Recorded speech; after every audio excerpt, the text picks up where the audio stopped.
Hey, everybody, it's Bernie Gallerani bringing you another episode of Success is Not Convenient. For those of you that are new to the channel, thanks for joining us today. We talk about everything entrepreneurial. So it could be any industry, just basic what we call business knowledge, things and that I've learned through running the companies that I run. And what I wanted to talk with you about today is managing people if you're an entrepreneur. This is probably from what my experience has been and talking with as many entrepreneurs as I have and building relationships with all those people. This is where the rubber meets the road. This is actually probably the most difficult thing that entrepreneurs will go through. And let me tell you why.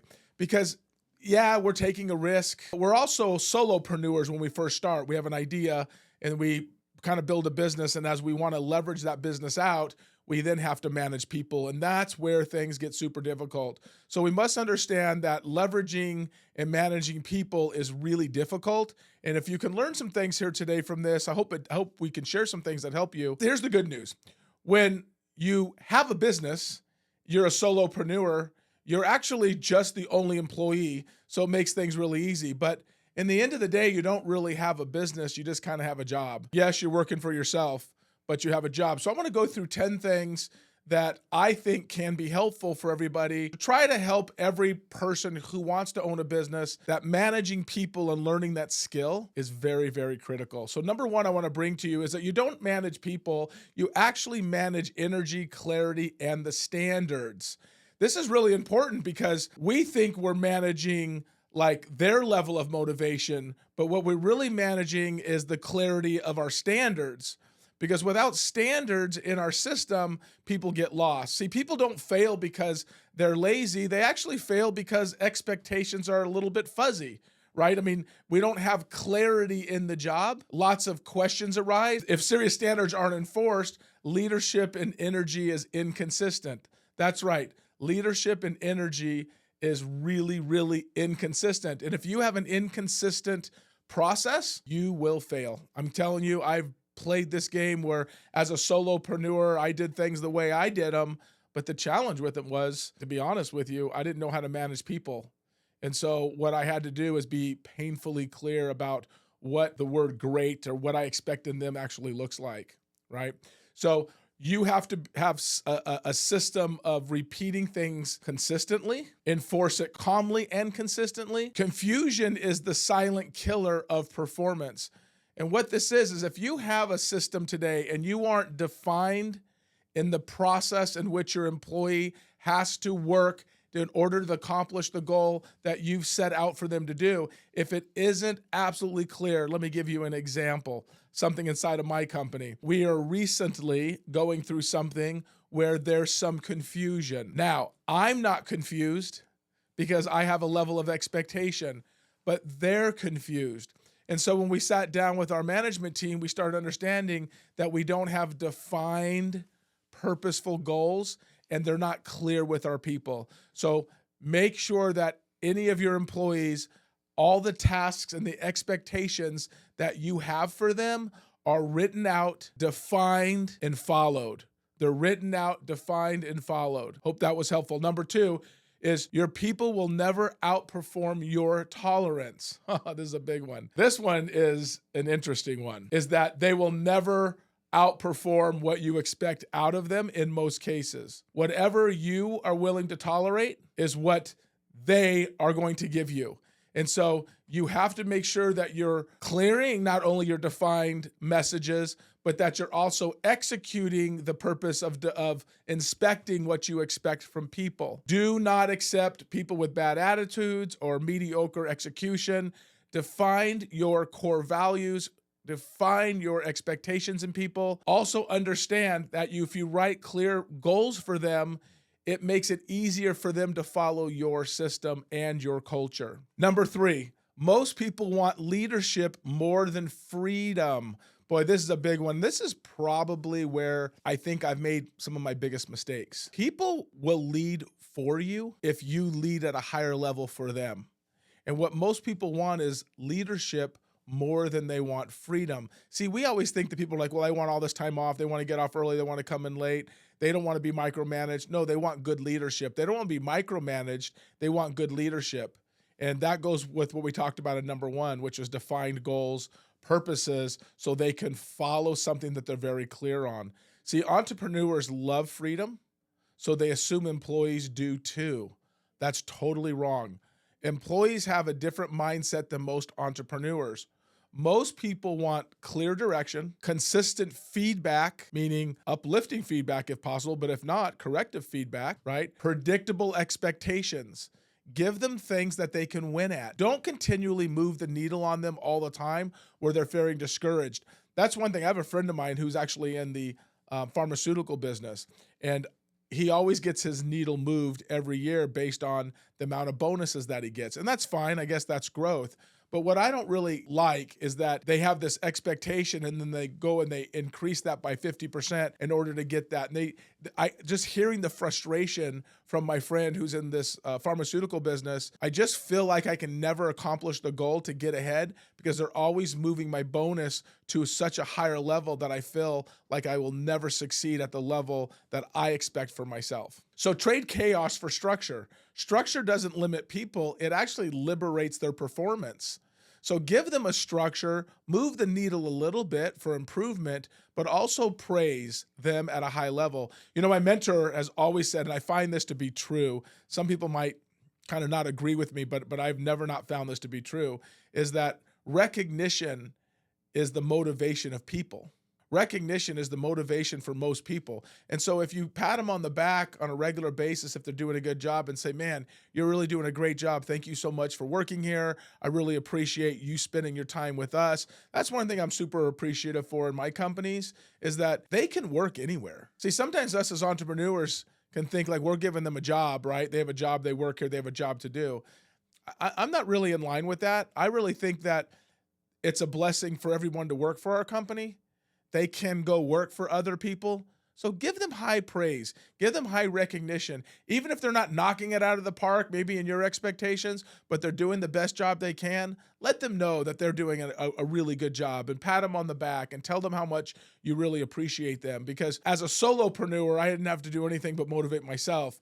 But as an entrepreneur building companies, I have to make sure that I'm uplifting all the people around me. Number 4, hiring is not about talent, it's about alignment.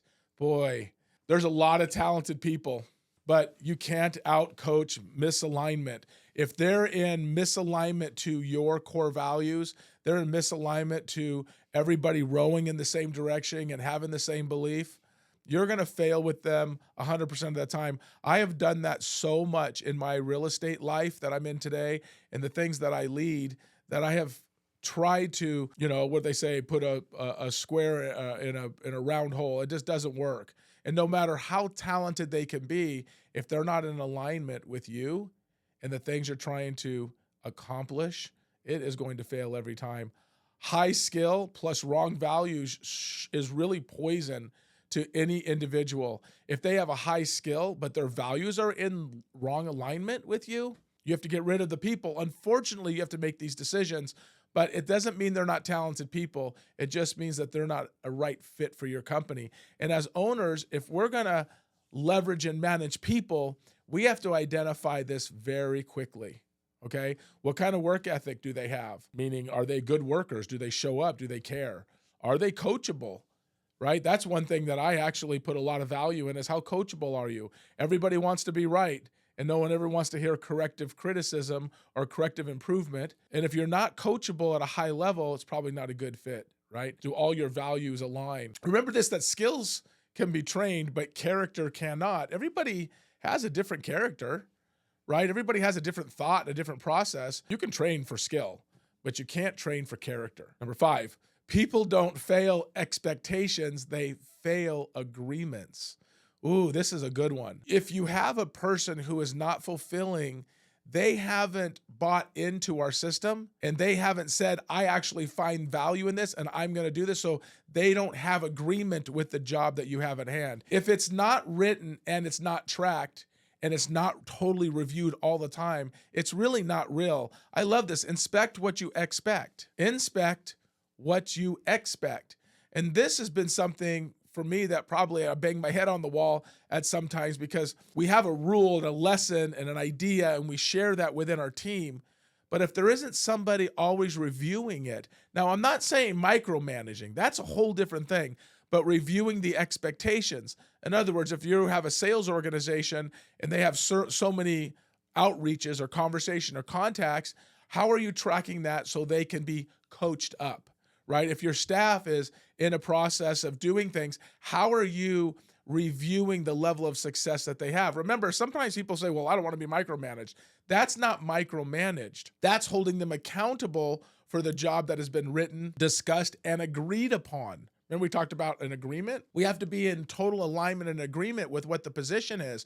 And if that's the case, then the leadership then holds them accountable for the job that they have to do. So that way you can make any corrections. And I would say one of the biggest mistakes that I made was telling people to do things, not following up with a level of accountability in that area, assuming that they were actually doing it all right, and found out that they weren't.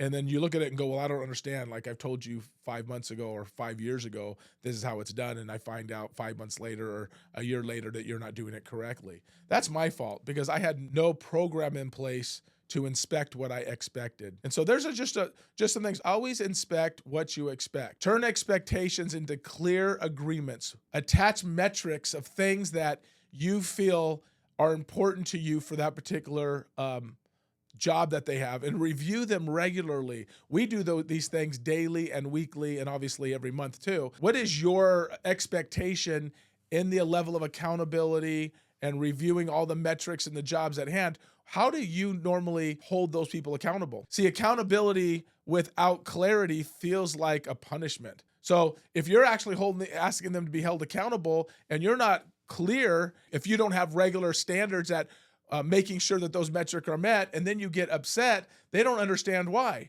Because you told them 5 months ago and you forgot to hold them accountable. We have accountability relationships daily and weekly and monthly, meaning depending on what those metrics are. So what is your accountabilities? What are things are you holding people to? Number 6, you can't scale while being needed everywhere. Oh, I love this one. And I'll give you some thoughts of some things here, but if the business collapses when you step away from the business, you don't actually own a company. All you own is a job with overhead. Now, I read a great book years and years and years ago called The E-Myth Revisited. I recommend everybody read this book. And it really talks about entrepreneurship and are you a solopreneur, meaning you're an entrepreneur by yourself? Do you really own a company? And this is what I want to talk to about all of my friends who are watching this today. You only own a business when you walk away from your business and it runs without you. You may have a business, you just don't own a business. The business owns you, which means you only earn money when you work. And I identified this probably 18 years ago, that I did not want to own a company that I was the only person generating income, because when I left, I knew that if I went on a vacation for a week or whatever it might be, my sales were none.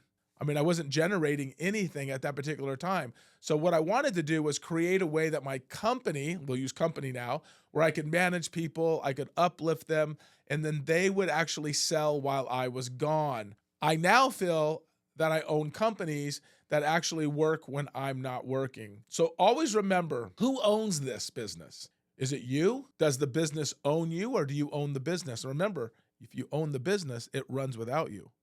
What happens if you disappear for 30 days? So your job is to build people who make decisions without you. That's the fun part about being a business owner, is you actually have really good, solid people who are doing a job at a really high level, and they know the decisions that you would make, or the decisions that are best for the company.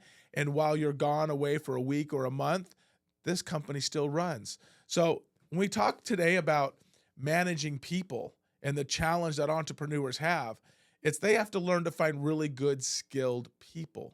I identified that within one of my companies that it wasn't really heading in the direction that I wanted to, and I was a little bit stuck. And I really thought a lot about what I thought that business could be. And I looked at it and go, where am I in the way of this? And so I hired a growth thought leader to help us expand the company. But guess what? A good quality person cost money. They're not cheap, right? Especially a good employee. You're going to pay a lot of money for those people. But here's the question you want to ask yourself. Is it worth it for me to invest in good quality talent so I have a business that actually runs without me being here? Just some thoughts. I'm probably talking to a lot of solopreneurs out there, and that's fine if you are a solopreneur, but I just want to say this to you. You don't really own a business. You just have a job. Your name's on the door, it's on the vehicle, it's on your business card. You're the CEO, the CFO. You are the ones that's handling everything. You're the vice president, president. You're the one that cleans the office. You're the ones that shuffles all the paperwork. Nothing wrong with any of that. You can still be self-employed, but let's not confuse being self-employed to being a business owner. Two different things. Number 7, feedback delayed is failure multiplied. Entrepreneurs avoid hard conversation until they explode. That's actually backwards. Leverage, give feedback fast, meaning don't dwell, sit and fester on bad decisions. Operate fast with specifics. Keep all your emotions neutral. And the best leaders correct early and praise publicly. Gosh, remember I talked about before about by inspiring people, by giving them high levels of recognition? This is what I'm talking about. Work fast, make decisions without high levels of emotion. Boy, this is a big one. I've had a hard time with this one for years and probably still working on myself on this one. But always understand, I believe that the people who work in your company are working in your company to the best of their ability. But they will perform at a much higher level based on the level of leadership. And so what I want all of us to understand is if we have employees that are mismanaged and unclear, they're going to not perform at a level of your expectation. So clear up your expectations. Get very clear and defined on their goals. And you probably have employees right now that you're looking at thinking whether they're going to make it or not. And I'm going to say the question really needs to ask, am I doing everything correctly to get the most out of them? That might be something we should probably all think about. Number 8, not everyone deserves to grow with the company. Boy, this is a good one. A lot of good people in the company, but not everyone deserves to be here. Not that they can't do it. It's just probably not in alignment with them. And our job as entrepreneurs is to figure that out. This is absolutely one of the hardest truths about being an entrepreneur is you might like somebody, but they may not be in the right alignment with what you're trying to accomplish. I can tell you some crazy stories of some people that have worked in our company that we've kept around because we really liked them. But we have found after spending a year or 2 years within our company that it probably should have the dismissal of that person probably should have, exited the company a lot sooner. So it's okay if it doesn't work out. And it's okay. I think my belief is that you're actually liberating the person who's in your company, who's not doing a good job. You're setting them free to go out and really find some enjoyment of something they like doing. Sometimes we hold on to people way too long, and it really is not healthy for us, and it's more unhealthy for that particular employee or that salesperson. And so we can dwell on letting that person go, but understand if they're miserable in their job and then you're holding on to them and then you're miserable with their job, something has to happen. Separate loyalty from fit, from honor, and from contribution, but don't sacrifice the future to protect the past. Woo, that's a big one. What does that mean? You have a vision, right? Your job is the person that creates the growth for your company. We're going to get into this here because you have to really say, well, this is who we were and this is who we had or have in our company. But do these people actually align with our future growth? Sometimes you got to sacrifice. I had that happen to me recently where I had to sacrifice somebody within the company because they were a good fit when we started. They were a good fit through the growing process, but they were no longer a good fit for the big, audacious goal we set. And even though they served their purpose here, which was the past, they built the company to where it is, that talent ran its course. And what we had to do is we had to let the person go. And that's really hard, but we as owners have to identify with that. Number 9, your job is to think longer term than your team. You must be 6 to 24 months ahead. Boy, I can tell you, this is a big one, especially for us. So we look at our company today, and we're doing about 300 million, just slightly shy of 300 million annually. But we just celebrated this last year, 2 billion in sales over the last 20 years. And so I thought, well, how cool would it be if we could do 1 billion every year? What would that look like? What would a billion a year look like? Well, my job is to visualize and write out a plan of what it would take to do $1 billion every single year moving forward or more. Well, that's not going to happen overnight, but you have to also look at all the people in your company and go, are they going to get me there? Number two was, do I have the right people to get me there? Meaning, have I made the right hires yet? Maybe we don't get rid of anybody, but who do we have to hire in order to get me here? So the statement is your team is in today because that's how people operate. They operate in the present where we're at right now, but you must be, as leaders and entrepreneurs, you must be 6 to 24 months ahead. So you have to leverage yourself to move yourself forward in the next 6 to 24 months. Do you know what that looks like? Have you really thought big enough to say, how do I create a business that is X? I can tell you this, you guys will find this pretty funny, but there was a lot of valuable information, is I chat GPT'd it. And I said, okay, if I'm doing this and I want to do this, what do I need to have in my company that I'm not thinking of? What do I have? Like right now, I can only see this. Like this is the system and this is how it works.